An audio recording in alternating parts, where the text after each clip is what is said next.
Hello my dear friend, अपने YouTube channel पर रचना academy में आप सभी का स्वागत है। सीटेट का एग्जाम देखिए 7 जुलाई को होना है। इसमें हम बात करेंगे एनईपी 2020 के बारे में, जो आपके एग्जाम में पूछे जाते हैं। 5 से 6 क्वेश्चन नंबर के पूछे जाते हैं। जैसे आप पेपर 1 तैयारी कर रहे हो या पेपर 2, हर सब्जेक्ट में पूछा ही जाता है। तो चलिए फिर स्टार्ट करते हैं। वीडियो आप लोग क्या है शेयर जरूर करिएगा, लाइक कर लो और चैनल को सब्सक्राइब कर लो अगर चैनल पर पहली बार विजिट कर रहे हैं। और लाइव मैंने जो आपकी 2 बजे क्लास कराई थी, उसमें एनईपी के क्वेश्चन मैंने मोस्ट इंपॉर्टेंट क्वेश्चन करवाए हैं। जिसने वो क्लास नहीं देखा वो क्लास जरूर देखिएगा, क्वेश्चन वहीं से आपको पेपर में मिलने वाले हैं। तो थ्योरी जानते हैं एनईपी के बारे में। एनईपी के निर्माण के लिए जून 2017 में इसरो के पूर्व चीफ डॉक्टर कस्तूरी रंजन की अध्यक्षता में सीमित का किया गया था। कब किया गया था तो याद रखिएगा, जून 2017। ये किसके अध्यक्षता में किया गया था तो इसरो के जो पूर्व डॉक्टर के कस्तूरी रंजन की अध्यक्षता में किया गया था। इस समिति में मई 2019 में एनईपी का मसौदा भी तैयार किया गया। मसौदा कब तैयार किया गया याद रखिएगा, मई 2019 में। नेक्स्ट पॉइंट हो जाए, कैबिनेट द्वारा जो है एमएचआरडी का नाम बदल कर क्या कर दिया गया, एजुकेशन मिनिस्ट्री करने की मंजूरी भी दे दी गई। नेक्स्ट पॉइंट, जैसे यह पूछा जाता है कि पाठ्यचर्या की संरचना कौन सी है जो नई शिक्षा शैक्षणिक बनी है, तो याद रखिएगा 5+3+3+4। इसमें ये शिक्षा तोड़ी गई है, तो इस पे हम एक पे बात कर लेते हैं। जैसे आपका आंगनबाड़ी, प्री स्कूल, 3 साल स्कूल और 12 साल के लिए बच्चों के लिए दी गई है। पहला स्तर हो जाएगा मूलभूत चरण, जो आपका 5 स्तर है। ये आपका हो जाएगा बहुस्तरीय खेल और गतिविधियों आधारित शिक्षा दी जाती है। प्रारंभिक चरण जो आपका 3 हो जाएगा, खेल खोज गतिविधि आधारित इंटरफेक्स कक्षा सीखना होगा। मध्य चरण में विज्ञान, गणित, कला, सामाजिक विज्ञान, मानविकी, अनुमानात्मक शिक्षा होनी चाहिए। फोर्थ चरण आपका है माध्यमिक चरण। इसमें बहुविषयक अध्ययन, अधिक महत्वपूर्ण सोच, लचीलापन और विषयों के छात्र की पसंद का होना चाहिए। ठीक है, तो ये पॉइंट याद रखिएगा। अब हम बात कर लेते हैं कक्षा 3 में आने तक सभी बच्चे जो पढ़ने व लिखने में सक्षम हो। जैसे एफएलएन निपुण भारत शुरुआत कब हुई थी, वर्ष 2020 में लाई गई थी। शिक्षा नीति के बेहतर क्रियान्वयन के लिए 5 जुलाई 2021 में भारत सरकार द्वारा की गई। जब इसे लागू किया गया, कब किया गया था, 5 जुलाई 2021 में। लाई कब गई थी, ये 2020 में लाई गई थी। नेक्स्ट बात कर लेते हैं फाउंडेशनल लिटरेचर न्यूमरेसी क्या है, बुनियादी सारस्ता असंख्यता। नीड ऑफ एफएलएन, एफएलएन की आवश्यकता क्यों पड़ी। अब इसमें जानते हैं एफएलएन की आवश्यकता क्यों पड़ी। देखिए, इसमें है लोअर लर्निंग लेवल्स, जिसे सीखने का निम्न स्तर होना चाहिए। नेक्स्ट पॉइंट हो जाए विद्यालय छोड़ने मामले वाली बढ़ोतरी होनी चाहिए और अनुपयुक्त जैसे भाषा गणित का कौशल होना चाहिए। नेक्स्ट पॉइंट हो जाएगा बचपन, एक सेकेंड सॉरी। नेक्स्ट पॉइंट हो जाएगा बचपन की शिक्षा, जैसे प्रारंभिक वर्षों में सिखाना। जैसे पहला हो जाएगा जिज्ञासा का विकास करना, तार्किक सोच और समस्या समाधान पे होना चाहिए। क्या लॉजिकल थिंक और प्रॉब्लम सॉल्विंग में होना चाहिए। कला शिष्य आर्ट या कैफेट या संगीत म्यूजिक पे होना चाहिए। रंग, आकार, अच्छा अक्षर और संख्याएं होनी चाहिए। टीम वर्क मतलब सहयोग होना चाहिए। खेल आधारित, खोज आधारित शिक्षा होनी चाहिए। ये सब बचपन की शिक्षा में क्या क्या शामिल है, तो ये आप याद रखिएगा किस तरह से बच्चों को शिक्षा देनी है। नेक्स्ट पॉइंट हो जाएगा radiation and in curriculum by क्या होता है, तो इसमें हम जान लेते हैं सभी विषयों में पाठ्यक्रम को उनके मूल अनिवार्यता तक कम किया जाए। नेक्स्ट पॉइंट समग्र शिक्षा के लिए महत्वपूर्ण सोच, पूछताछ, खोज, चर्चा, विश्लेषण आधारित शिक्षण और सीखने के तरीकों पर ध्यान केंद्रित करें। नेक्स्ट पॉइंट है कौशल आधारित शिक्षा को बढ़ावा देने और रटन आधारित शिक्षा को कम करने के लिए पाठ्यक्रम शिक्षा शास्त्र को 2020 तक बदलना होगा। नेक्स्ट पॉइंट स्कूली शिक्षा के लिए एनसीएफ देखिए आया था, एनसीएफ 2005 में आया था। शिक्षक शिक्षा के लिए एनसीएफ 2005-2021 तक इसको संशोधन भी करना था। ठीक है, अब एनसीएफ के बारे में हम कल बात करेंगे, जो आपके एनसीएफ की पीडीएफ आएगी, वीडियो आएगी। ठीक है, इसमें हम बात कर लेंगे अनुनात्मक पूछताछ, खोज आधारित शिक्षण, अधिगम विधियों पर ध्यान केंद्रित करना, कला सेवा, कहानी कहने और आईसीटी एकृत शिक्षा शास्त्र होनी चाहिए। विभिन्न प्रकार के विषय संयोजक चुनने की स्वतंत्रता प्रदान की जानी चाहिए। शैक्षणिक कैलेंडर के बिना बैग दिन निर्धारित भी किए जाए। देखिए ऐसा कैलेंडर बनाया गया कि बिना बाइक के एक दिन क्या है इसको निर्धारित किया जाए, जो बच्चे क्या है बिना बाइक के भी स्कूल एक दिन जाए। ओके, ये सब एनईपी 2020 के अंतर्गत कहा गया है। नेक्स्ट पॉइंट हम बात करते हैं प्रखर। ये जो परख होता है ये क्या है, तो इसमें हम बात कर लेते हैं परख। नेशनल सेंटर के माध्यम से स्कूल बोर्डों के लिए मानक, मापदंड और दिशा निर्देश होने चाहिए। तो परख का मतलब जो आप फुल फॉर्म इसका याद रखिएगा, क्योंकि परख का कई बार ये फुल फॉर्म पूछा गया है, तो इसी तरह से आप इसको याद कर लीजिएगा। नेक्स्ट पॉइंट हो जाता है जो है परख के उद्देश्य क्या पड़े हैं, तो उद्देश्य किस लिए क्या है, इसमें हम बात कर लेते हैं मूल्यांकन, और मूल्यांकन के लिए मापदंड, मानक, दिशा निर्देश निर्धारित करना होगा। राज्य उपलब्ध सर्वेक्षण SAS का मार्गदर्शन करना होगा। राष्ट्रीय उपलब्ध सर्वेक्षण NAS का आयोजन करना होगा। देश में सिखाने परिणामों की उपलब्धि की निगरानी करना होगा। नेक्स्ट पॉइंट है विशेष आवश्यकता वाले बच्चों की सहायता करना। तो इस पे हम बात करते हैं जैसे CWSN। ठीक है, नियमित स्कूल शिक्षा कैसी होनी चाहिए, विशेष आवश्यकता वाले बच्चों को प्रारंभिक से उच्च शिक्षा स्तर का नियमित स्कूली शिक्षा प्रक्रिया में एकीकृत किया जाए। मॉडलिंग क्या होती है, तो मॉडलिंग के बारे में जान लेते हैं। देखिए NIOS भारतीय सांकेतिक भाषा सीखने के लिए उच्च गुणवत्ता वाले मॉडलिंग विकसित करना होगा। नेक्स्ट पॉइंट है वर्ष 2030 तक अध्ययन के लिए न्यूनतम डिग्री योग्यता 4 वर्षीय एकीकृत BEd डिग्री होना अनिवार्य किया जाएगा। मूलभूत सिद्धांत जो बड़े स्तर पर शिक्षा प्रणाली के साथ ही व्यक्तिगत स्थानों दोनों मार्गदर्शन करेंगे। जैसे हर बच्चे की विशिष्ट क्षमताएं की स्वीकृत पहचान करने, उनके विकास हेतु प्रयास करना, शिक्षकों की अभिभावकों को उनकी क्षमताओं के प्रति संवेदनशील बनाना, जिससे बच्चे वे एकाडमिक और अन्य क्षमताओं उनके सर्वांगीण विकास को पर भी पूरा ध्यान दें। नेक्स्ट पॉइंट क्या है बुनियादी साक्षरता और संख्या ज्ञान को सर्वाधिक प्राथमिकता देना, जिससे सभी बच्चे कक्षा 3 तक साक्षरता और संख्या ज्ञान जैसे सीखना अनुभूत कौशल हासिल कर सके। देखिए कक्षा 3 तक बोला गया है कि बुनियादी और संख्या का ज्ञान तक हासिल कर ले। ठीक है, तो याद रखिएगा। लचीलापन क्या है, ताकि शिक्षार्थी के उनके सीखने में तौर तरीके कार्यक्रमों को चुनने की क्षमता हो। सभी ज्ञान की एकता और अखंडता को सुनिश्चित करने के लिए एक बहुविधयक दुनिया के लिए विज्ञान, सामाजिक विज्ञान, कला, मानविकी, खेल के बीच एक बहुविषयक और समृद्ध शिक्षा का विकास भी करना। नेक्स्ट पॉइंट हो जाएगा, नेक्स्ट पॉइंट क्या है अवधारणात्मक समझ पर जोर, ना कि रटन पद्धति पर केवल परीक्षा के लिए पढ़ाई। देखिए ये नहीं कहा गया है कि रटन पर ध्यान दीजिए, केवल परीक्षा पे क्या बोला गया, अवधारणात्मक समझ पर जोर देने की बात की गई है। रचनात्मकता, तार्किक सोच, तार्किक निर्णय लेने और नवाचार प्रोत्साहित करने के लिए बोला गया है। नैतिक, मानवीय और संसाधनिक मूल्य जैसे सहानुभूति, दूसरों के लिए सम्मान, स्वच्छता, शिष्टाचार, लोकतांत्रिक भावना, सेवा भावना, सार्वजनिक संपत्ति के लिए वैज्ञानिक चिंतन, स्वतंत्रता, जिम्मेदार बहुलता और सामान्यता और न्याय भी दिया गया है। नेक्स्ट पॉइंट हो जाएगा, नेक्स्ट पॉइंट क्या है बहुभाषिकता अध्ययन अध्यापन के कार्य में भाषा और भाषा की शक्ति को प्रोत्साहन देना, जीवन कौशल जैसे आपसी संवाद, सहयोग, सामूहिक कार्य और लचीलापन होना चाहिए। सीखने के लिए सतत मूल्यांकन पर जोर, इसके बजाय कि साल के अंत में होने वाली परीक्षाओं को केंद्र में रखकर शिक्षण हो, जिससे कि आज की कोचिंग संस्कृति को बढ़ावा मिलता है।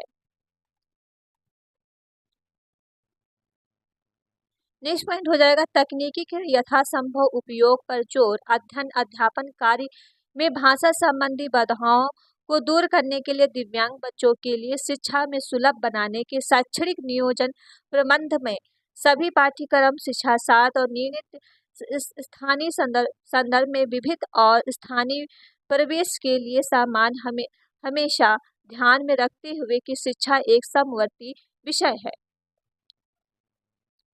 सभी शैक्षिक निर्णयों में आधारशिला के रूप में पूर्ण समता समावेशन, साथ ही शिक्षा को लोगों में पहुंच और समर्थन के दायरे में रखना, यह सुनिश्चित करने के लिए कि सभी छात्र शिक्षा प्रणाली सफलता हासिल कर सके, किसी को जो है पीछे नहीं छोड़ना है।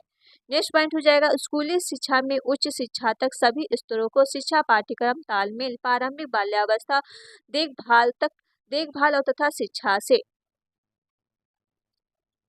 नेक्स्ट पॉइंट हो जाएगा एनईपी, जो आपका नेशनल एजुकेशन पॉलिसी है एनईपी 2020। इसमें आया है जैसे राष्ट्रीय शिक्षा नीति के दृष्टिकोण क्या है, तो दृष्टिकोण के बारे में बात कर लेते हैं। देखिए, एक शिक्षा प्रणाली जो सभी को उच्च गुणवत्ता वाली शिक्षा प्रदान करे। कैसी शिक्षा होनी चाहिए? उच्च गुणवत्ता वाली होनी चाहिए। मौलिक अधिकारों में कर्तव्यों जैसे संवैधानिक मौलिक के प्रति सम्मान, गहरी भावना विकसित करना, अपने देश के साथ संबंध और बदलती दुनिया में अपनी भूमिका जिम्मेदारी के प्रति जागरूकता करना।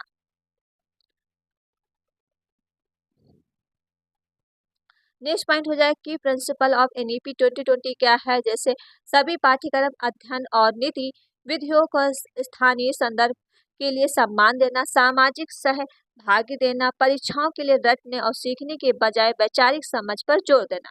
ये किससे बोला गया है? वैचारिक जो है आपके जो वैचारिक समझ है उस पर जोर देने की बात की गई है। अब हम बात कर लेते हैं प्रारंभिक जो बाल्यावस्था की देखभाल शिक्षा है ईसीसीई तक सार्वभौमिक क्या पहुंचा है। जैसे ईसीसीई होता है ये कितनी आयु के लिए होता है? 3 से 8 आयु वर्ग के लिए मूलभूत शिक्षा पाठ्यक्रम जो 2 भागों में विभाजित किया गया है। देखिए, ये कई बार पूछा गया है ईसीसीई, तो ईसीसीई में 3 से 6 वर्ष आयु वर्ग के बच्चे आते हैं। इसमें बी के ऑप्शन में क्या क्या कहा गया है? प्राथमिक विद्यालय कक्षा 1 और 2, कक्षा 6 से 8 वर्ष के बच्चे आते हैं। कक्षा 1, 2 बच्चे कितने ईयर के लिए बच्चे आते हैं? 6 से 8 वर्ष वाले बच्चे आते हैं प्राथमिक विद्यालय में। ओके,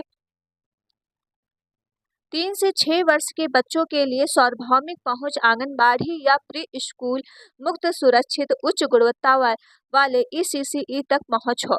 ठीक है, देखिए 3 से जो 6 वर्ष वाले बच्चे हैं किसमें शिक्षा ले सकते हैं? आंगनबाड़ी है, प्री स्कूल है, उसमें मुक्त शिक्षा दी जाती है। तो याद रखिएगा, 5 वर्ष की आयु के पहले प्रत्येक बच्चा प्रारंभिक कक्षा बाल वाटिका या देखिए बाल वाटिका में या चला या अर्थात पहला एक जैसे जो कक्षा 1 का होता है किसमें पढ़ेगा? बाल वाटिका में पढ़ेगा। ओके, याद रखिएगा। ये 1 वर्ष का बालक कितने ईयर का होगा? 5 वर्ष का होगा। बहुमुखी जो शिक्षा होती है, देखिए आजकल तो वैसे भी प्ले स्कूल में क्या है छोटे बच्चों से ही डाल दिया जाता है। बहुमुखी जैसे लचीलापन होना चाहिए, बहुस्तरीय खेल आधारित गतिविधियां आधारित होनी चाहिए, पूछताछ पर आधारित आपको शिक्षा देनी है। नेक्स्ट पॉइंट हो जाएगा नेक्स्ट पॉइंट। अब सर्टिफिकेट कोर्स क्या है? जैसे विशेष शिक्षक बनने के लिए सेवाकालीन शिक्षकों के लिए सर्टिफिकेट कोर्स करने होते। जैसे वैकल्पिक स्कूल वैकल्पिक शैक्षणिक शैलियों को संरक्षित करने के लिए स्कूलों में वैकल्पिक रूप में प्रोत्साहित किया जाएगा।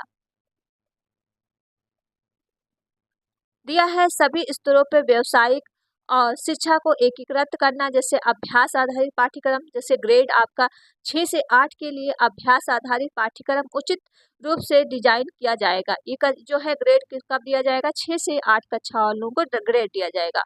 कौशल गैप विश्लेषण क्या होता है? कौशल के अंतर विश्लेषण और स्थानिक अवसरों की मैपिंग पर आधारित का फोकस क्षेत्र होना चाहिए। नेक्स्ट पॉइंट हो जाएगा नेक्स्ट पॉइंट, जिसने अभी तक चलो वीडियो नहीं शेयर किया, पहले तो आप लोग वीडियो शेयर कर दो, लाइक और चैनल को सब्सक्राइब कर लीजिएगा, चैनल पर पहली बार विजिट कर रहे हैं। नेक्स्ट पॉइंट हो जाएगा ओपन डिसीजन लर्निंग मोड क्या होता है? देखिए, open and distance learning mode ODL mode के माध्यम से पेश किए गए जाने वाले पाठ्यक्रम व्यावसायिक शिक्षा के लिए एक्सपोज 2025 तक के कम से कम 50% विद्यार्थी को पास व्यावसायिक शिक्षा का अनुभव भी होगा। व्यावसायिक शिक्षा जो शिल्प होती है ये किसके लिए होती है? जैसे ग्रेड 6 से 8 के सभी छात्र व्यावसायिक शिल्प विकसित करने के लिए बढ़ई माली या कुम्हार, कलाकार आदि जैसे स्थानिक व्यावसायिक विशेषज्ञों के साथ इंटर्नशिप भी करेंगे। ओके, नेक्स्ट पॉइंट हो जाएगा बहुभाषावाद और भाषा सीखने की सख्त। जैसे कक्षा 5 तक की शिक्षा का माध्यम जो है यदि संभव हो तो कक्षा 8 और उसके आगे तक घरेलू घरेलू भाषा और मातृभाषा स्थानीय भाषा में ही होनी चाहिए। जो आप बहुभाषा होती है, जैसे बच्चे की जो घर की भाषा होती है, स्कूल की भाषा, दोनों साथ मिला के बच्चों को पढ़ाना है। ओके, नेक्स्ट पॉइंट हो जाएगा द लैंग्वेज ऑफ इंडिया। एक मजेदार प्रोजेक्ट है जो गतिविधियां है जिसे हर साल क्या है हर छात्र को लेना है। तो नेक्स्ट पॉइंट कर लेते हैं कौन सा है। देखिए ये पॉइंट आप याद रखिएगा, संवैधानिक प्रावधानों लोक क्षेत्रों के संघ और कक्षाओं और बहुभाषा राष्ट्रीय एकता को बढ़ावा देने के लिए जरूरी है कि अध्ययन रखते हुए कि छात्र देखिए त्रिभाषा फार्मूला को लागू किया जारी रखेगा। हालांकि 3 भाषा इस फार्मूले में काफी लचीलापन रखा जाएगा और किसी भी राज्य पर कोई भी थोपी नहीं जाएगी। बच्चों द्वारा सीखी जाने वाली 3 भाषाओं में विकल्प राज्य क्षेत्रीय जैसे निश्चित के रूप में छात्रों में स्वयं के होंगे, जिसमें में से कम 3 में से 2 भाषाएं भारतीय भाषाएं होंगे और विशेष रूप से छात्र 3 में से 1 से अधिक भाषाओं को बदलना चाहते हैं। जैसे ग्रेड आपका 6 से 7 के कर सकते हैं, लेकिन ऐसा करने के लिए उन्हें 3 भाषाओं में से जिसमें भारतीय और भाषाओं में उनसे साहित्य के स्तर पर अध्ययन करना शामिल है। माध्यमिक कक्षाओं के अंत में बुनियादी देखिए जैसे भारतीय भाषाओं अंग्रेजी उच्च गुणवत्ता वाले कोर्स के अलावा विदेशी भाषाएं जैसे कोरियाई, जापानी, थाई, फ्रेंच, जर्मन, स्पेनी, पुर्तगाली और रूसी के माध्यमिक स्तर पर व्यापक रूप से अध्ययन करने हेतु उपलब्ध कराई जाए ताकि विद्यार्थी क्या है विश्व संस्कृति के बारे में भी जान सके। तो इतनी भाषाओं को योगदान मतलब इतनी भाषाओं को किया गया है। तो याद रखिएगा त्रिभाषा फार्मूला के अंतर्गत। नेक्स्ट पॉइंट हो जाएगा स्थानिक विषय वस्तु और स्वाद के साथ राष्ट्रीय पाठ्य पुस्तक क्या है।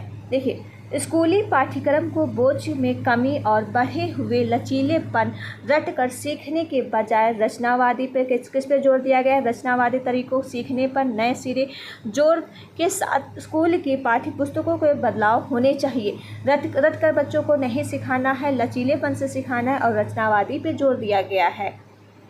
नेक्स्ट पॉइंट हो जाएगा विद्यार्थियों के विकास के लिए आकलन में परिवर्तन।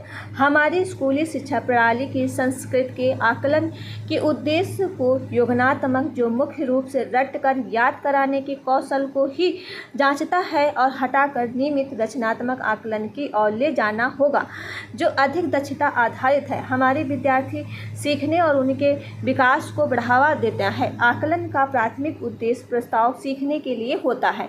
ठीक है, तो आप किस पे जोर देंगे, रचनात्मक आकलन पे जोर देंगे। नेक्स्ट पॉइंट हो जाएगा, नेक्स्ट पॉइंट क्या है CMP। तो इसका मतलब होता है कैरियर मैनेजमेंट प्रगति कैसी होनी चाहिए। उत्कृष्ट प्रदर्शन कर रहे छात्रों शिक्षकों की पहचान की जानी चाहिए और उन्हें पदोन्नति वेतन वृद्धि दी जानी चाहिए जिससे कि सभी शिक्षकों को अपना बेहतरीन कार्य करने के लिए प्रोत्साहित मिले, क्या मिले, प्रोत्साहन उनको मिले। नेक्स्ट पॉइंट हो जाएगा प्रायोगिक ज्ञान क्या होता है। देखिए प्रायोगिक ज्ञान होता है सभी चरणों में अनुभवात्मक शिक्षा को अपनाया जाएगा जिससे व्यवहारिक शिक्षा, कला एकीकृत, खेल एकीकृत शिक्षा, कहानी आधारित शिक्षा शास्त्र, दूसरों के बीच प्रत्येक विषय के भीतर मानक शिक्षा शास्त्र के रूप में और विभिन्न विषयों के बीच संबंधी की खोज भी शामिल है।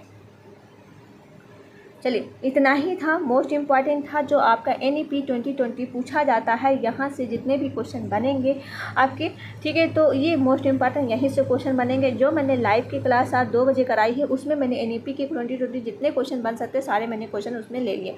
जितने वो क्लास नहीं देखा वो क्लास देख लीजिए। आपकी थ्योरी क्लास थी तो मैंने थ्योरी भी करा दिया है। ओके, तो चलिए फिर वीडियो यहीं तक रखते हैं। वीडियो आप लोग क्या है शेयर जरूर करिएगा, लाइक और चैनल को सब्सक्राइब। मिलते हैं नेक्स्ट वीडियो में। Thank you friends.